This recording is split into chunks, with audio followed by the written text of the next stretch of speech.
Azad rehmeyle gariplerin halına, hiç mi munna kapıl kalma kahva filik alına. Dini 5 günlük şopun şu dünyanın malına, doğun kardeşten ayrılıp düştün acıl koluna. Ürstem İskender Süleyman adı kal dünyada.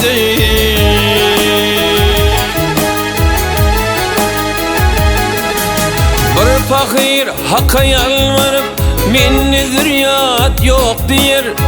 Yeni biri kıydım vardı benim oğlum yok diyer. Yeni biri oğul kıyı var minni devlet yok diyer.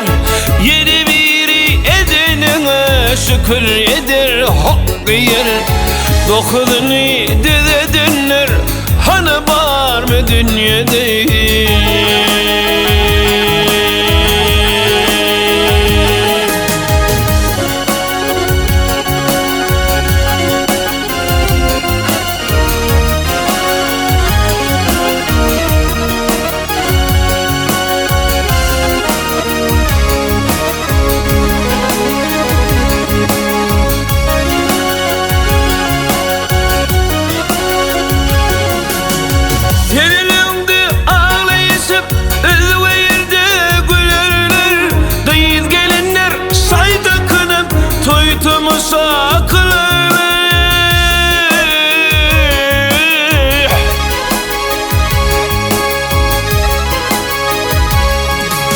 Bir yetimin hakkını sen ahirette bilirler.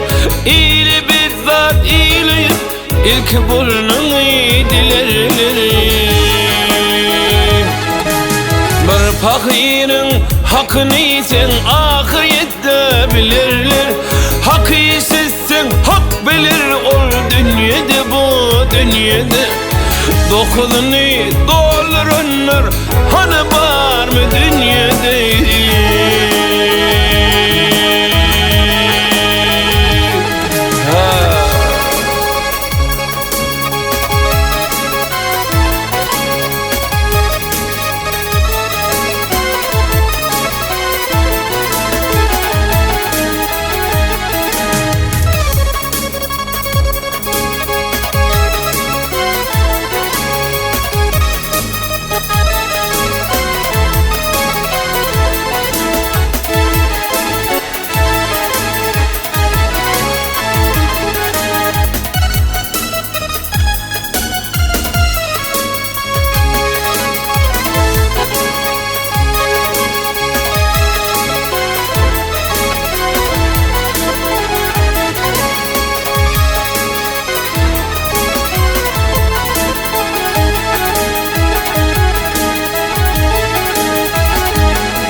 Kir fakir hakka yalvarıp meni kör ettin diyer.